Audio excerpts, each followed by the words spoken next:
Buenas noches. La violencia y el crimen son de las preocupaciones más marcadas en la población salvadoreña. En la opinión pública se destacan los planes policiales y las tareas de represión del delito, pero ¿en qué consiste el enfoque de prevención de violencia y trabajo social del gobierno en zonas excluidas? Esta administración ha creado la Dirección de Reconstrucción del Tejido Social como una unidad que implemente proyectos generadores de oportunidades en entornos críticos. ¿Cuáles son las estrategias y prioridades de esa dirección? Sobre el enfoque de reconstrucción del tejido social e integración comunitaria hablaremos esta noche con su director. Iniciamos 8 en punto.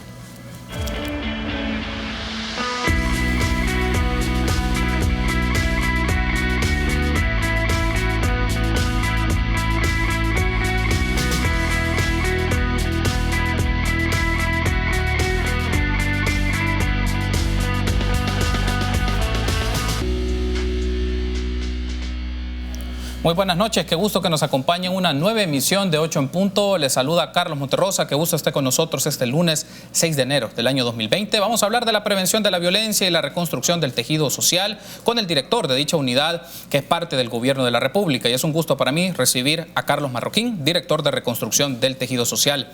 Buenas noches, director, bienvenido, feliz año, qué gusto que esté con nosotros. Buenas noches, Carlos, un gusto para mí poder acompañarle.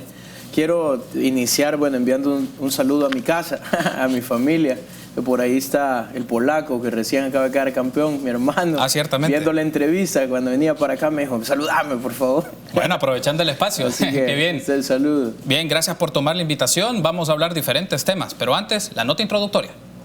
El trabajo de la Dirección del Tejido Social inició luego del anuncio de la fase 2 del Plan Control Territorial hecho por el presidente Nayib Bukele. La cual va a ir en paralelo con la fase 1. Dentro de 15 días aproximadamente iniciará la fase 3, la cual irá en paralelo con la fase 1 y 2. Probablemente la implementación termine en año y medio. Desde entonces su trabajo se ha enfocado en mejorar las condiciones de la población. Hemos venido a Santa Ana a traer desarrollo a cada uno de los lugares donde nosotros vayamos. Pero hoy van a tener acá una biblioteca con libros nuevos para que ustedes puedan educarse, para que puedan leer y compartir. Me dijeron, anda a buscar los talentos y los encontrás y vemos de qué manera los ayudamos, los becamos y los potenciamos. Otro de los ejes principales es dar oportunidades a los jóvenes. Así improvisamos también en las comunidades y lo que queremos sí es verdaderamente oportunidades. Por eso estamos luchando como gobierno para sacar a muchas comunidades que han vivido un infierno. Como parte de la innovación de esta dirección, han anunciado la creación de cubos. Ahorita con fondos reorientados que encontramos, ese pequeño recurso, se van a construir 11 con todo su equipamiento y luego vienen 29 más con el préstamo que se está haciendo del BESI, que es lo que se está solicitando a la Asamblea que apruebe. Sin duda alguna son muchos los proyectos que tienen se tienen en mente. Sin embargo, para esto también es necesario obtener el financiamiento. Para 8 en punto, Alonso Castillo. Muy bien, agradecemos a Alonso Castillo por esa nota de contexto. Director, gracias siempre por estar con nosotros. Y hablemos un poco de la unidad que usted dirige para conocimientos generales de la audiencia de Canal 33. ¿A qué dependencia del gobierno está adscrita la Dirección de Reconstrucción del Tejido Social y cuántas personas la conforman? Fíjate que en un inicio la Dirección de Reconstrucción del Tejido Social iba a ser creada en el Ministerio de Gobernación, pero lastimosamente heredamos, y no solo del gobierno anterior, sino que creo que desde que iniciaron los gobiernos después de los acuerdos de paz, gobiernos que han sido, entre comillas, ya en democracia, ha habido como mucha burocracia. Entonces, para hacer mucho más rápido la creación y toda esa parte, se creó en Casa Presidencial. Entonces, nosotros estamos adscritos a CAPRES. Ahí es donde funciona la dirección. Somos aproximadamente 31 personas quienes formamos esa dirección. Dentro de ellos, hay psicólogos, hay trabajadores sociales, hay interruptores de violencia, hay gestores comunitarios, y el demás personal que ya es administrativo. Digamos, es una combinación entonces entre distintas disciplinas profesionales, por lo que me describe. Sí, que si ves, la mayoría son disciplinas humanísticas, disciplinas que están enfocadas en trabajar con el ser humano, con las comunidades, con los barrios. Es gente que tiene experiencia no de 2 días, sino de muchísimos años, que han trabajado no solo proyectos de prevención de la violencia, sino proyectos de reinserción. Gente que he tenido la oportunidad de encontrarme en el territorio, que conozco de muchos años, gente que las mismas comunidades dan fe y que tienen buen testimonio y aparte un muy buen currículum. Entonces son personas que realmente están ahí no por cuello, como mucha gente podría creer que es así, pero están más ahí por un currículum que es demasiado amplio, pues. Es decir, hubo un proceso de selección para estas personas que concursaron y luego se creó pues el procedimiento que establecen las leyes para llegar a esos cargos. Mira, hay que comentar, y te quiero ser franco en esta parte. Claro. La dirección está compuesta en un muy alto porcentaje de las personas que conformaban la unidad de reconstrucción de tejido social del gobierno de San Salvador cuando el presidente Nayib Bukele era el alcalde de San Salvador, que fue creada también como uno de los proyectos nuevos en ese entonces en la municipalidad.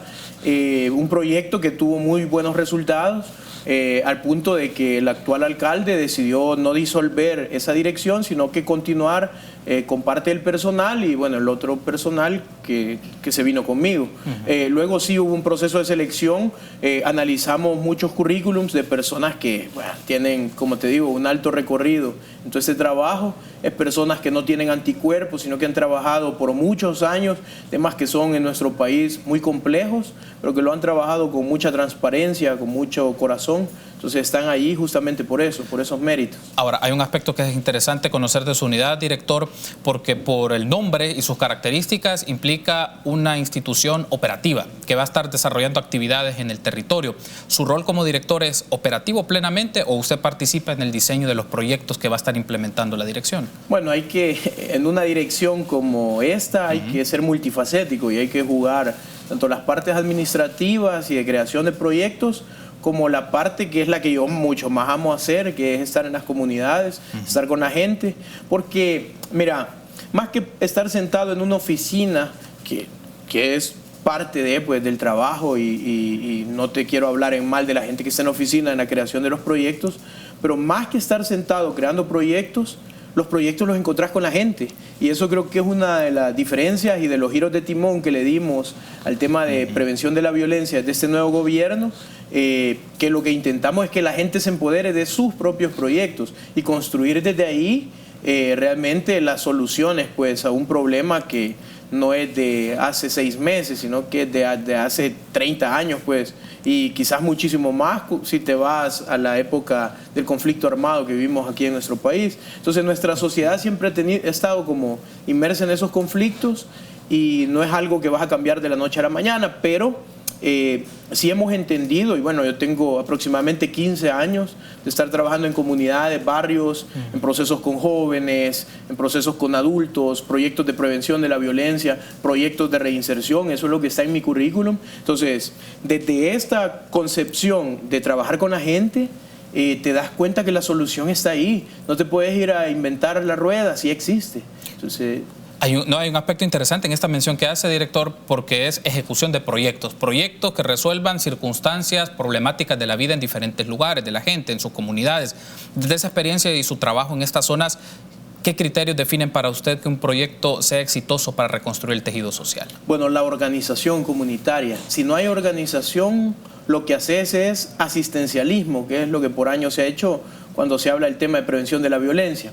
Mira, lo que pasa es que en nuestro país, bueno, hay que decir, nunca se le ha apostado a la prevención de la violencia como realmente se le debería apostar. Nunca se ha hecho una inversión en la prevención de la violencia como se debería de invertir, sino que lo que ha existido es maquillaje y el tema de crear como esos eventos macros, entre comillas, para sacar una foto con un buen grupo de gente y decir, sí, estoy haciendo.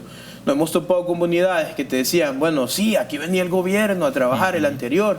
¿Y cuál era el trabajo que hacía? Fíjate que nos traían 3 trofeos y 2 pelotas, se tomaban una foto y ya no volvían, pero nos dejaban ese recurso.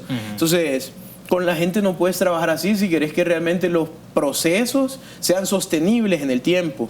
Porque hay que decir algo, nosotros solo estamos 5 años acá, después no sabemos quién continúa, aunque la esperanza es que continúe un gobierno que sea afín, sobre todo no a un tema político partidario, sino que sea afín a un proceso y a una visión que es a donde queremos enrumbar al país. Entonces el punto circunstancial es ese, Los procesos son sostenibles cuando organizas a la gente y le das seguimiento a lo que estás haciendo en el lugar, no cuando solo vas y te tomas una foto y ya no apareciste nunca más. Uno de los aspectos que es crítico o que ha sido parte de la discusión en la opinión pública sobre los proyectos de prevención de violencia es cuando los funcionarios de gobierno en diferentes momentos llegan, como usted mencionaba, con pelotas, a desarrollar torneos de fútbol y luego desaparecen.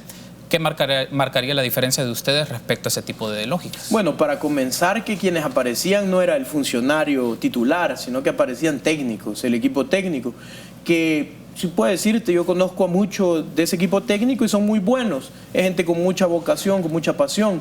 Entonces, yo creo que marcas un poco la diferencia cuando no es solo el equipo técnico, sino que el funcionario, el titular, está con la gente.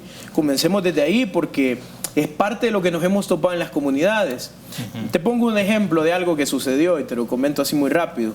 Estaba en Santa Ana iniciando nuestra gestión hace 4 o 5 meses, porque la dirección tiene 5 meses de existir, no los 6 de gobierno, sino que se creó un mes después de que iniciara la gestión.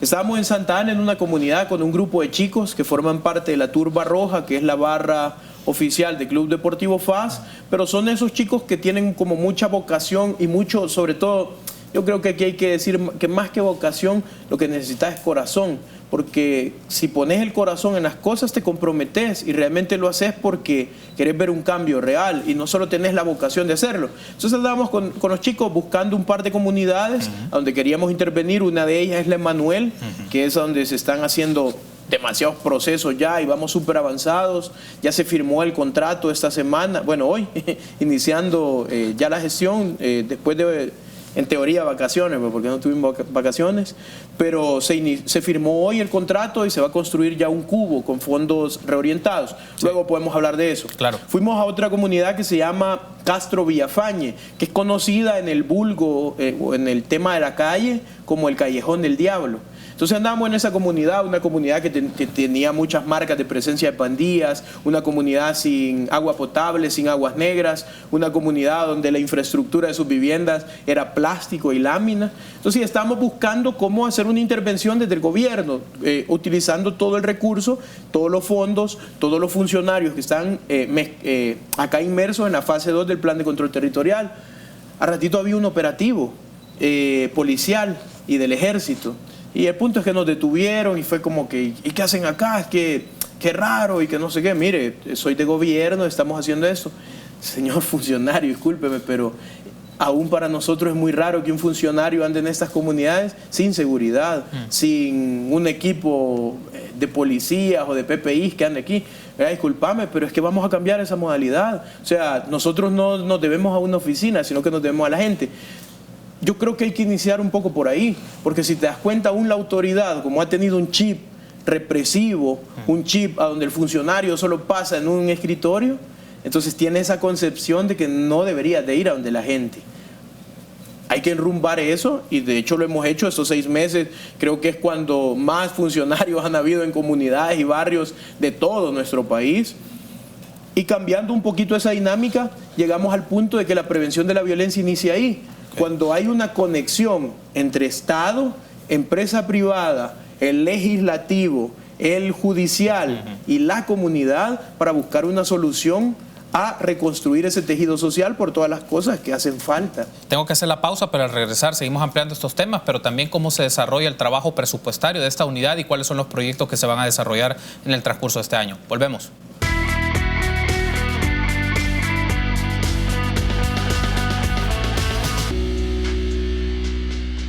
Seguimos esta noche platicando de prevención de violencia y reconstrucción del tejido social con Carlos Marroquín, director de reconstrucción del tejido social. Hay un aspecto que es relevante y quería retomarlo de su intervención del bloque anterior, directores. ¿Qué elementos definen para su dirección o los criterios que definen las zonas de alto riesgo en donde se requiere intervenir? Mira, hay 2 temas a los que nosotros les apuntamos y bueno, lo sacamos desde la visión del presidente en el tema de seguridad.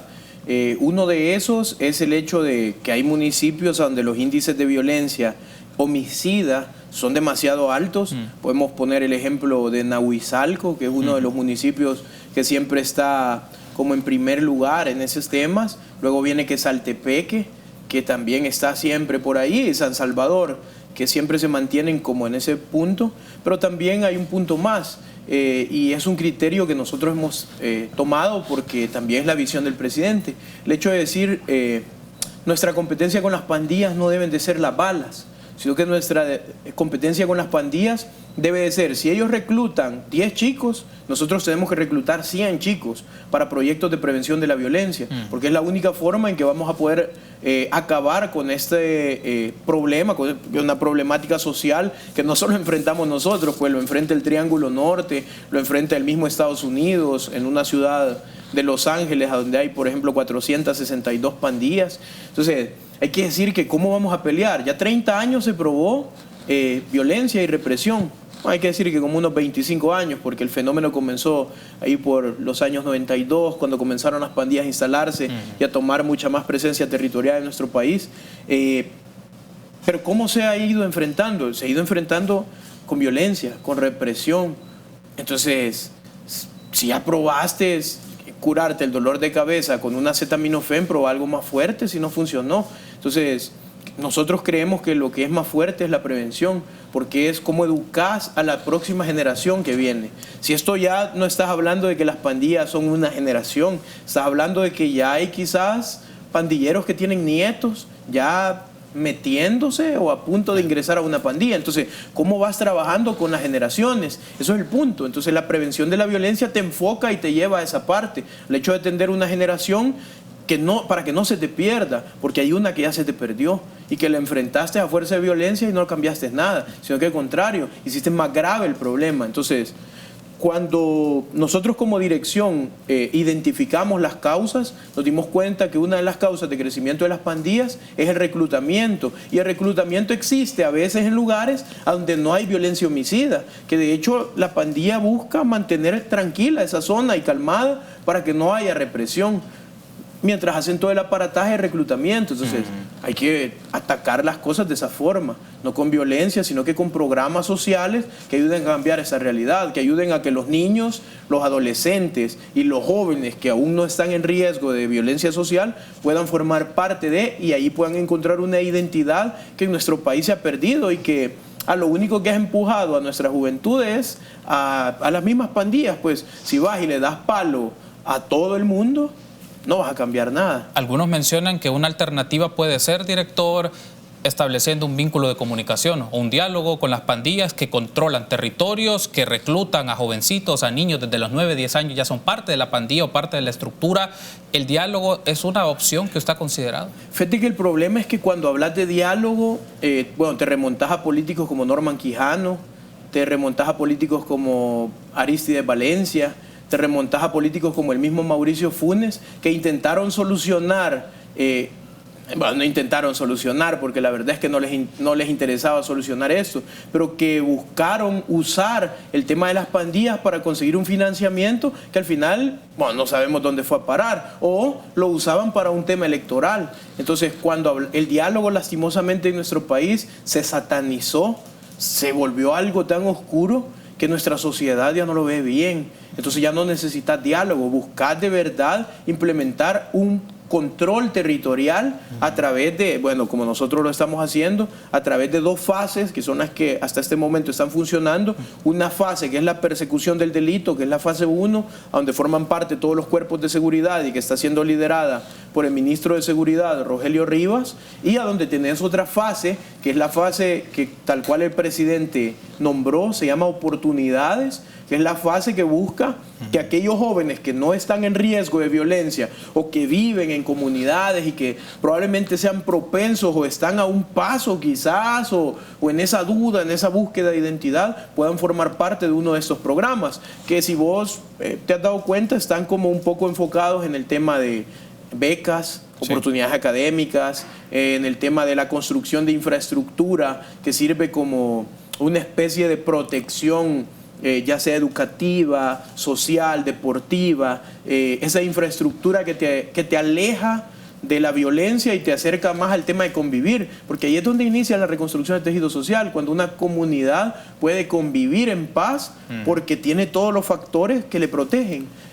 Me ha mencionado un poco que el tema del diálogo que desarrollaron los gobiernos anteriores y lo que se ha conocido también por algunos políticos en procesos de campaña ha sido buscar a través de dinero tener un beneficio, digamos, lo vamos a poner así. Para ustedes sería otra manera de diálogo, otra forma de comunicarse, no mediada por el dinero, sino por proyectos, por intervenciones, porque en la realidad es el control que manejan, no solamente es de los territorios, es también de la vida cotidiana, económica, social y hasta cultural de estos municipios. Mira, yo creo que con quien tenés que hablar es con la comunidad entera, porque la comunidad entera es la que te va a decir, mira, nuestros problemas son estos, nuestro problema se enfoca acá, mira, mi problema está enfocado de esta forma, o acá está la solución a este problema, ayúdanos, esta es la forma. Entonces, creo que con quien hay que hablar es con la comunidad. La comunidad tiene muchos liderazgos positivos, gente que creció en ese lugar, que está muy empoderada en temas de procesos y que lastimosamente, como te digo, gente como estos políticos que te mencioné,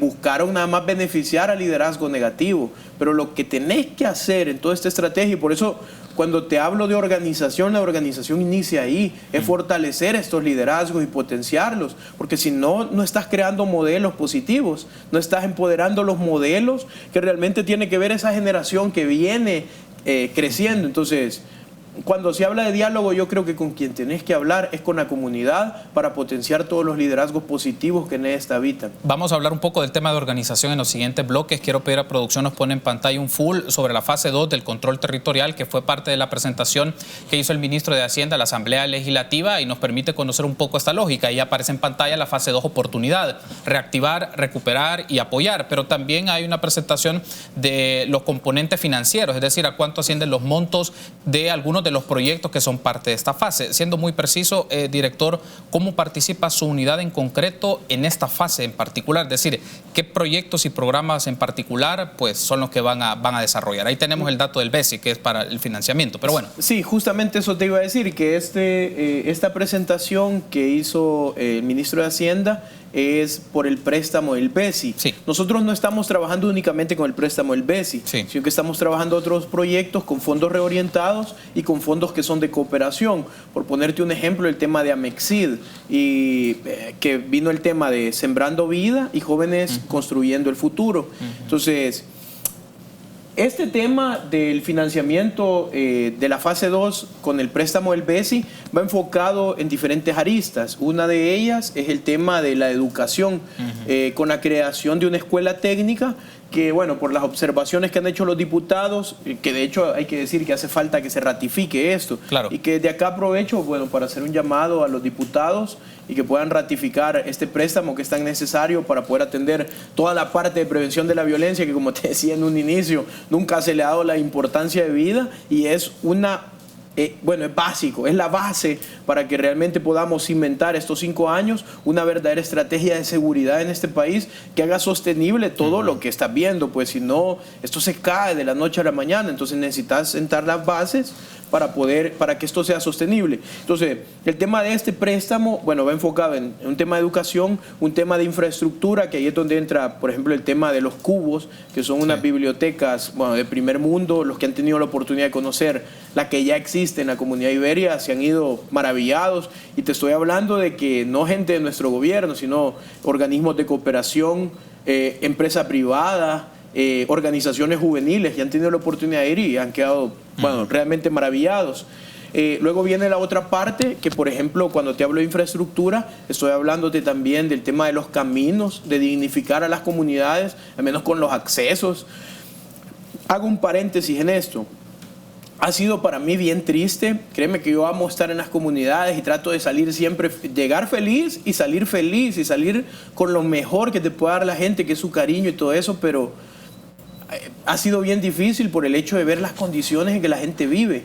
O sea, muchos diputados dijeron en algún momento cuando criticaban estos fondos que el hecho de hacer caminos no era prevenir la violencia, pero era increíble ver a niños yendo a las 7 de la mañana, 6:30 de la mañana, al kinder, al colegio, en unos caminos de tierra, en piedras, en lodo, llevar esos zapatitos que el profesor te dice, los traes lustrados, por favor, pero prácticamente grises, cubiertos de polvo, negros, llenos de lodo.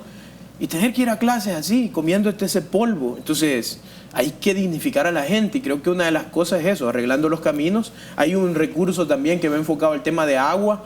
Nos topamos en una visita que hicimos con el ministro de Gobernación, con Mario Durán, a una comunidad, a un cantón en San Vicente, que lo primero que nos pusieron enfrente la comunidad, bueno, nos dijeron gracias por venir, es primera vez que viene un funcionario a este lugar. No era uno, éramos dos. Nos pusieron 2 niños de 6 años con insuficiencia renal por el tema de la contaminación del agua. Yo soy padre de una hija preciosa de 4 años y no sabes lo duro que es estar viendo 2 niños casi de la edad de tu hija que sufren insuficiencia renal porque a nadie le interesaba acercarse para resolver un tema que es un derecho humano, no es ni siquiera que veamos si lo hace, es un derecho humano el tema del agua. Entonces creo que todos esos factores hay que resolverlos y ahí es donde inicia la prevención de la violencia. Tengo que hacer la pausa, pero al regresar sigamos ampliando un poco este tema, sobre todo la ejecución presupuestaria de la dirección y un poco qué le significa el trabajo con organizaciones comunitarias y de liderazgos comunitarios. Regresamos.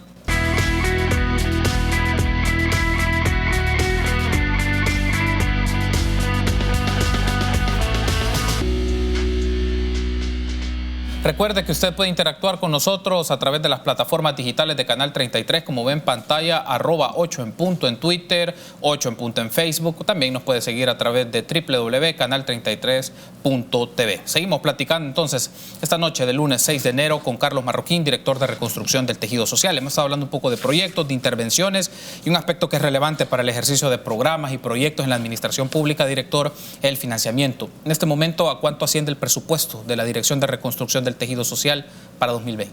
Mira, para 2020 tenemos 1.5 millones, que de ahí va toda la parte administrativa, pero también la ejecución de proyectos. La dirección tiene 3 áreas que son fundamentales. Una área que es la educación ciudadana, que va a ser todo ese apoyo que le vamos a brindar al MINED en las escuelas que han sido bastante abandonadas, sobre todo en el tema de formación y protección juvenil.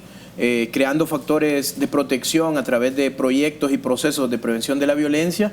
Está la parte de psicopedagogía, que es el tema donde están los psicólogos, para brindarle también toda esa atención y todo ese support a los chicos que forman parte de nuestros proyectos, pero que identificamos que hay que brindarles esa atención psicológica porque, o sea, cuando hablas de prevención de la violencia, como te dije en un inicio, no es un trofeo, no es solo, pues, porque juegan un papel importante. Si el fútbol es vital, nuestro país es un país futbolero, entonces sí está bien, pero dentro de toda esa parte también identificas que hay chicos que necesitan una atención un poquito más personal, porque son buenos líderes, porque les ves un futuro brillante, pero están por ahí un poquito buscando esa identidad que te decía.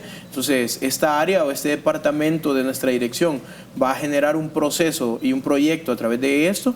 Y está toda la otra parte, que es la parte de rehabilitación, porque también hay muchos chicos que necesitan entrar a todo este proceso y es esa parte que vamos a buscar que pueda ir encaminada a rescatar chicos que quizás han tomado una mala decisión, pero que han decidido darle un giro distinto a su vida. Creo que todos necesitamos una segunda oportunidad y la hemos pedido.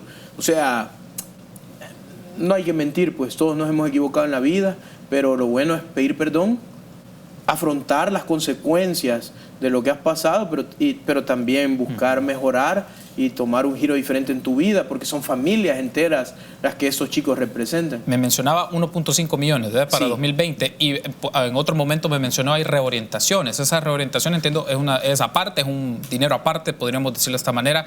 ¿Cuánto es ese monto aproximado de esas reorientaciones y en qué áreas ustedes han precisado trabajo? Mira, las reorientaciones se han hecho para un tema de infraestructura. Son totalmente fondos que van destinados a infraestructura y es para la construcción de 11 cubos que hemos iniciado a poner ya las primeras piedras desde el año pasado, en el primer semestre. Entonces, ha ido un poquito para ahí, son 11 millones aproximadamente que va destinado a esto. Hoy se firmó el contrato del cubo de la Emanuel de Santa Ana y el de la colonia Ibu en el distrito 5 de San Salvador, que son 2 cubos muy importantes. El primero que te mencionaba es la Emanuel, porque es una de las comunidades más estigmatizadas que existen en el occidente del país. Es una comunidad aledaña al Oscar Quiteño, una comunidad que no tenía ni siquiera la certeza de de la legalidad de sus tierras, porque era gente desplazada, que sufrió desplazamiento, algunas desplazamiento forzado, otras por un tema de desastres naturales, desbordamiento de quebradas y todo eso. Se decidieron enviar a ese lugar y no les dieron ninguna seguridad jurídica ni nada, absolutamente nada. Entonces, a través del Ministerio de Vivienda, que es liderado por la ministra Michelle Sol, se está dando toda esa seguridad jurídica para que la gente pues se vaya a acostar tranquila, sabedora de que nadie va a llegar a levantarla de ese lugar. Darle las escrituras, se puede entender. Por eso. Esa parte. Luego el tema de arreglar los caminos, que eso lo ha estado haciendo Romeo, que es el ministro más joven que hay en nuestro gabinete y que es incansable. Y luego viene la parte de la biblioteca, que es el cubo, que va a traer todo ese proceso de educación, todo ese proceso de recreación, todo ese proceso de convivencia, no solo para los jóvenes, sino que para que los adultos y los adultos mayores también tengan un espacio a donde puedan converger, a donde puedan unirse, a donde puedan construir procesos y proyectos. Luego el de la IBU, y con este termino un poco la idea, el de la IBU, porque es una deuda que nosotros adquirimos desde la Alcaldía de San Salvador, cuando el Consejo Municipal, liderado en su gran mayoría eran concejales del FMLN, y los concejales de Arena se unieron para bloquear la construcción de este cubo. Hoy lo hemos logrado desde gobierno, con fondos del gobierno, y lo vamos a hacer porque nosotros elegimos a la colonia IBU. No importa que ahorita Arena y el FMLN se hayan puesto de acuerdo, como siempre lo hacen usualmente, se hayan puesto de acuerdo para bloquear este proceso. Nosotros en algún momento lo vamos a hacer y es nuestro compromiso. Entonces ha sido lo primero que hemos adquirido para que se pueda hacer. ¿Cuál es el impacto como gobierno que ustedes consideran o que estiman de los cubos en las zonas donde se hacen? Porque así como la inversión es fuerte, el mantenimiento también económicamente fuerte. Entonces, ¿cuál es el impacto o el retorno? Lo voy a plantear en dos términos. El retorno social que puede tener esta inversión. Mira, el retorno social hay una unidad de medida, porque yo creo que a la gente, y sobre todo a la gente que está viendo ahí, buscando una opinión un poco más sólida y estadística, tenemos la unidad de medida que es el cubo de la Comunidad Iberia, que en sus primeros 4 meses de funcionamiento tuvo alrededor de 25.000 o 30.000 visitas totalmente documentadas, pues. Registradas. Sí, porque hay una lista de asistencia de la gente que participa o que hace uso de las instalaciones. Entonces, decir que 30.000 personas en 4 meses estuvieron en ese espacio y no estuvieron delinquiendo, no estuvieron consumiendo drogas, no estuvieron generando violencia, sino que al contrario, estuvieron en un espacio formándose, capacitándose, conviviendo. Una vida no tiene precio, y eso creo que te lo puede decir cualquier madre que durante todos estos años ha llorado a algunos de sus hijos, que diera lo que fuera para que su hijo no estuviera muerto. Entonces, decir que esto funciona y que allí están las unidades de medida. Entonces, ese es el alcance que esperamos tener. Te puedo mencionar, y por decir un número, esperamos que en los primeros 6 meses de funcionamiento de los primeros 10 cubos podamos tener por lo menos 500.000 de personas que hayan hecho uso de esa infraestructura, que al final es una infraestructura gratuita, y que el mantenimiento lo vamos a dar nosotros como gobierno y vamos a asumirlo a través de los comités juveniles y organizaciones juveniles que ya funcionan en estas comunidades, porque no es la intención que nosotros como gobierno lo vamos a hacer todo. La intención es que la gente se empodere, porque son proyectos de ellos, al final son proyectos que van a beneficiarles a ellos en el tema de prevención de la violencia, así que un poquito por ahí. Hay un aspecto aquí que es interesante, hago el salto a otro de los temas, director. Hace una semana estuvo en este set con nosotros Alejandro Goodman, presidente de la Fundación Forever, y ha estado con nosotros en otras oportunidades y nos habló de la Ley de Cultura de Integración, que fue aprobada en la Asamblea Legislativa en los últimos días del año. Por su cercanía con el presidente ya sancionó esta ley para que entre en vigencia. Te quiero ser honesto, que no lo he consultado, no tengo idea. Ahora, y le hacía la consulta por esto. Entonces, digamos, es una decisión que tomará el presidente de la República, pero si bien ha sido aprobado por la Asamblea y si el presidente la sanciona, se vuelve vigente. Entonces, ¿cómo una ley de estas características, digamos, de integración social se combina con el trabajo de su dirección? Mira, hay que primero felicitar a Alejandro por todo el trabajo que ha hecho, que ha sido durante muchos años. He tenido la oportunidad de ver todos los procesos que él ha llevado, por ejemplo, en La Campanera, en Soyapango, donde ha hecho una labor majestuosa, porque como te digo, con una vida de un joven que logré rescatar de la delincuencia o de que a través de las malas decisiones vaya a parar a un cementerio, a un hospital o a una cárcel, vale oro en este país que ha sufrido tanto. Entonces, yo creo que más que una ley, porque nuestro país necesita leyes, pero hay muchas leyes que han entrado en vigencia. Te puedo mencionar, por ejemplo, la ley de la juventud, que existe desde hace un par de años atrás y que no se respeta. O sea, que si bien es cierto, existe, pero ¿en qué la tomamos en cuenta? ¿O en qué se toma en cuenta? ¿O en qué fue tomada en cuenta? Nada, solo para que existiera un instituto que era usado nada más para fines político-partidarios, no para que realmente la juventud tuviera la participación que necesita tener. Fíjate que, y aquí quiero hacer un ejemplo bien básico.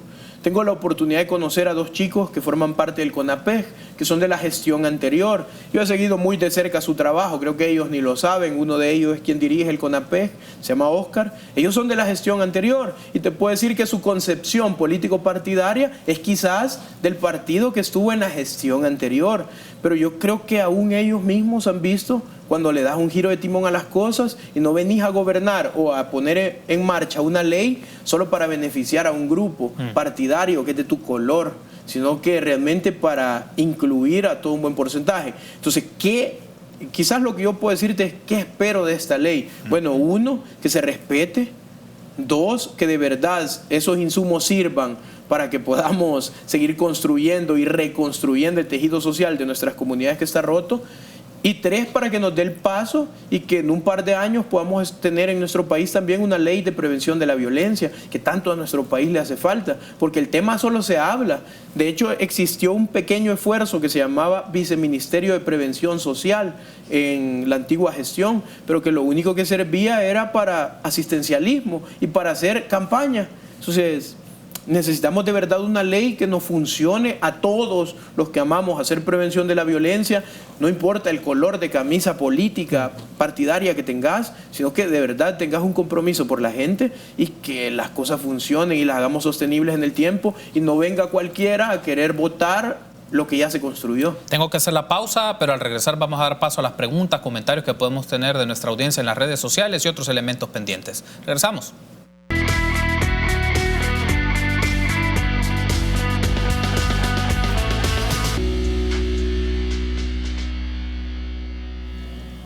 Gracias por seguir junto a nosotros en 8 en punto. Último segmento, platicamos con Carlos Marroquín, director de la Unidad de Reconstrucción del Tejido Social.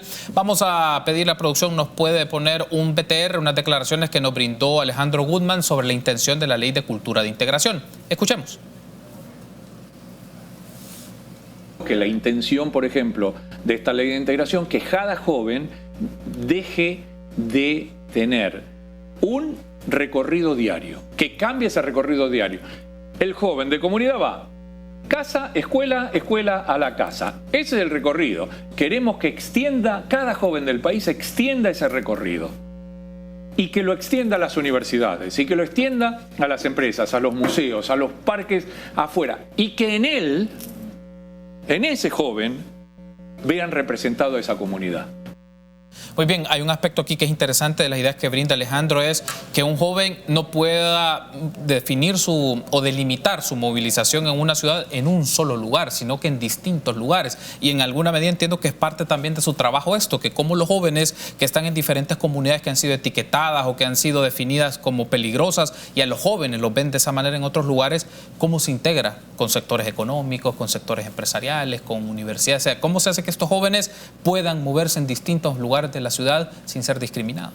Mira, yo creo que es un tema de educación, es un tema a donde tenés que educar desde arriba, ya no tenés que buscar la educación desde abajo, porque usualmente siempre hay que educar a los de las comunidades y todo eso, pero creo que a quien tenés que educar es a la persona que tiene acceso para poder ir a un buen restaurante, o que vive en una residencial privada y tiene acceso a muchas cosas que el de la comunidad no tiene, porque el de este lugar es el que ve mal al que no tiene.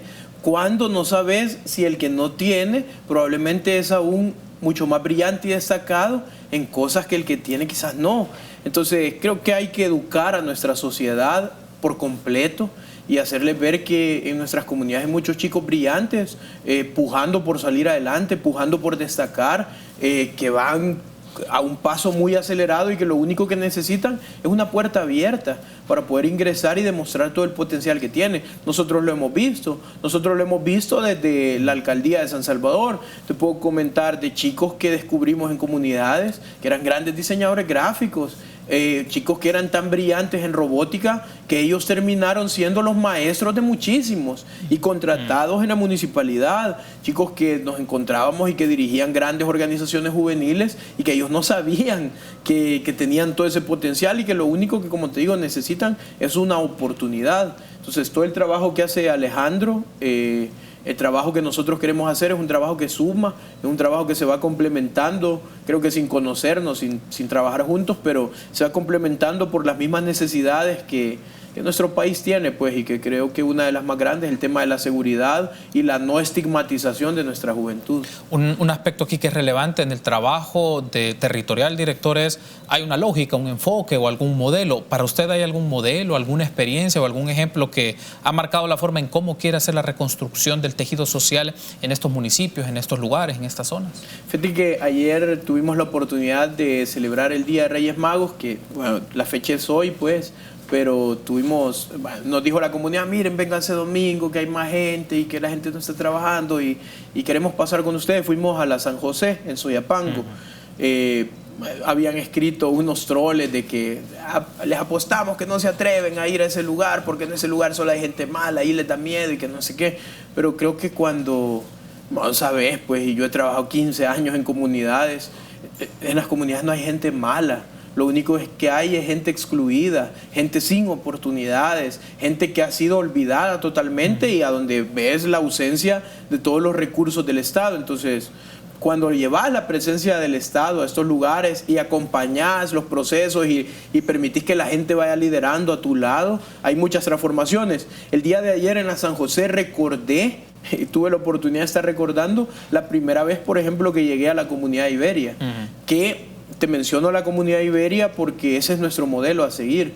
Una comunidad totalmente estigmatizada, el Distrito 6 de San Salvador, a donde yo tuve la oportunidad de llegar la primera vez hace 12 años a trabajar con un grupo de breakdance, con chicos que eran estigmatizados, señalados, pero que su forma de ser resilientes en ese lugar, a donde había una violencia homicida con índices disparados, una presencia de pandillas muy fuerte, marcada desde las paredes hasta lo último, había ese pequeño grupo de chicos resilientes. Y yo llegaba a través de mi ministerio cristiano a darles como una especie de discipulado y seguimiento. Yo creo que más que discipulado hacía lo que realmente Jesús nos ha mandado a hacer, y es ser amigos, acercarte a la gente.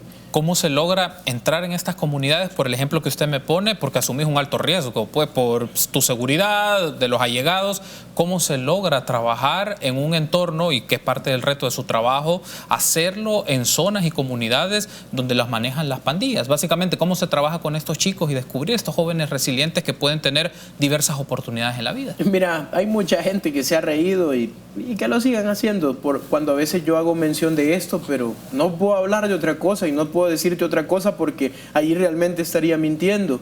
Yo llegué a estos lugares realmente por un llamado de Dios, por la vocación que descubrí cuando le conocí cuando tenía casi 19 años, 18, 19 años, y llegué a esos lugares por mi ministerio. Y creo que cuando vas enviado por Dios, o cuando sentís el respaldo de Él acompañándote en los sueños, en esos planes que parecen locos, porque irte a meter a un lugar a donde pones en riesgo tu vida, para cualquiera es una locura, pero para mí era un mandato y era un llamado y era algo que quería hacer y que tenía todo mi corazón de hacer.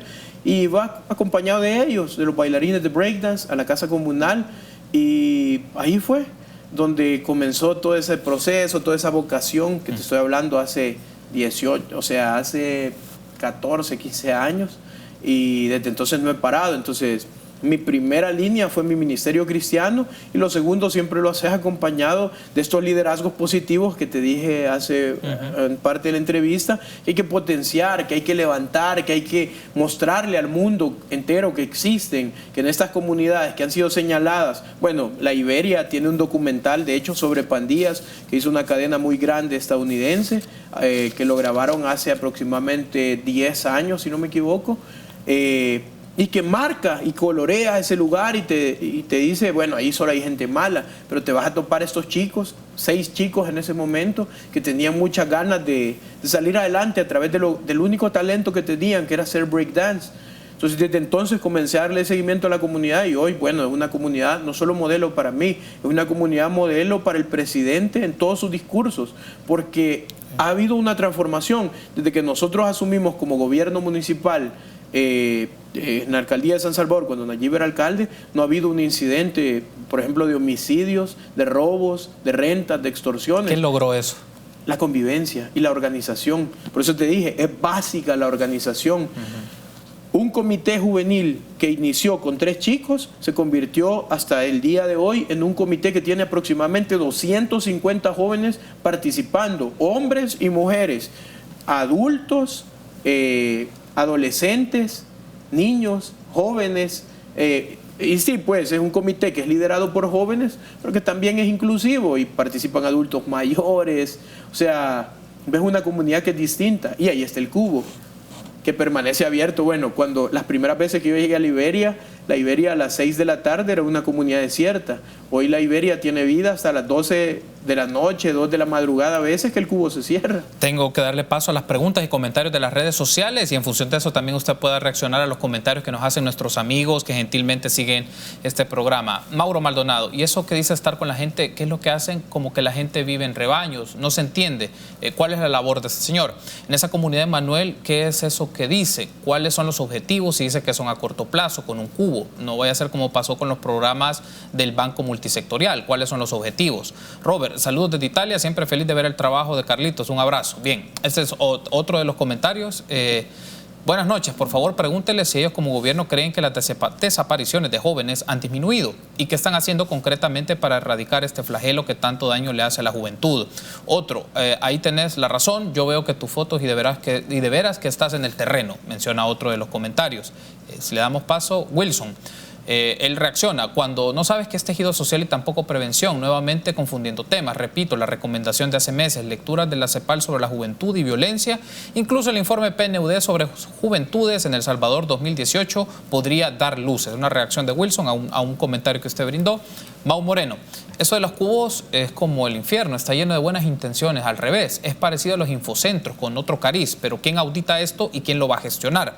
Otro comentario, se fijan en los zapatos y caminos para ir a la escuela, pero no están mejorando ni la infraestructura de los centros educativos, ni el sistema y el programa de educación. Tenemos más comentarios, tenemos otro. Javier, le hago una invitación como joven del departamento de Sonsonate, municipio de Huayú, a acercarse a nuestra comunidad y apoyar a los jóvenes con proyectos. Estaríamos muy agradecidos ya que funcionarios anteriores se olvidaron de la juventud de Huayú.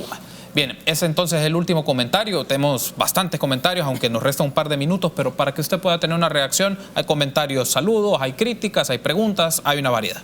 Mira, quiero iniciar con el tema de Wilson. Wilson escribe para El Faro, entonces es fácil escribir o señalar desde la comodidad de un escritorio, como te lo dije, pero no son personas que van a donde la gente. Son personas que dicen ir donde la gente, pero no lo hacen. Yo conozco el trabajo de muchos de los periodistas, valga la redundancia, de este periódico, y sé realmente quiénes sí hacen un trabajo investigativo y quiénes se dedican solo a escribir para criticar negativamente, no para hacer críticas constructivas, porque si él tanto sabe, ¿por qué no lo pone en práctica y le ayuda a la gente? O sea, es bien sencillo, tenés esos dos caminos. O solo te dedicas a criticar para destruir, o te dedicas a criticar pero a hacer, porque más que me diga a mí que este concepto está mal vertido, que eso está errado, anda donde la gente, brother. Si tanto sabes, ahí te espera la gente, te esperan las comunidades, trabaja por ellos, que es lo que el país necesita. Con el tema de las escuelas, fíjate que hay 149 escuelas que se están interviniendo. De estas 149, un alto porcentaje, si no me equivoco, son 87 escuelas que van a ser intervenidas con con programas de infraestructura. O sea, son proyectos totales de infraestructura, porque nos encontramos un sistema educativo, bueno, dañado desde la concepción y desde el marco educativo, y lo que le brindas a los chicos en el tema de educación, así como la infraestructura. Bueno, nos hemos encontrado fosas sépticas en escuelas, cuando esas no son las condiciones que realmente nuestros niños y adolescentes necesitan para educarse y para construirse como buenos ciudadanos. Entonces se va a hacer desde esta parte. Bueno, los cubos, yo creo que lo que la gente necesita primero es verlos. Entonces ahorita se están poniendo las primeras piedras, van a comenzar a funcionar. Cuando vean el funcionamiento, creo que yo he aprendido, mira, algo, y con esto creo que termina esta parte, que más que usar las palabras para decir que yo hago, creo que es mejor que los hechos hablen y que las acciones, porque no es lo mismo que yo pueda decir de mí mismo como lo que puede decir la gente de lo que yo hago. Creo que es la mejor forma. Entonces hay que darle paso y hay que dar todavía el beneficio de la duda. Venimos de un semestre de trabajarlo con recursos que nos dejó la gestión pasada ya totalmente limitados, pero aún así pudimos tener, bueno, un año con una disminución del 30% en el tema de los homicidios, que eso significa que en nuestro semestre disminuimos aproximadamente el 56%. O sea, son datos que son majestuosos y eso no lo hace solo la represión, eso lo hace el contacto que tenés con las comunidades, el contacto que tenés con la gente, la esperanza que se vislumbra por un nuevo gobierno que ha redireccionado y que le ha dado paso prioritario a un tema que había sido muy olvidado y usado solo como procesos políticos partidarios, que es la prevención de la violencia. Yo creo que tienen que darnos ahorita todavía un par de meses más y cuando comiencen a ver la infraestructura, cuando los jóvenes comiencen a darle ese uso, la misma juventud va a comenzar a hablar. Director, ha sido un gusto. Gracias por habernos acompañado. La invitación está hecha para que sigamos discutiendo este tema en otras oportunidades en este espacio. Buenas noches, muy amable. El gusto es mío, Gracias por habernos acompañado. Ustedes, amigos, será hasta mañana, 8 en punto. Buenas noches.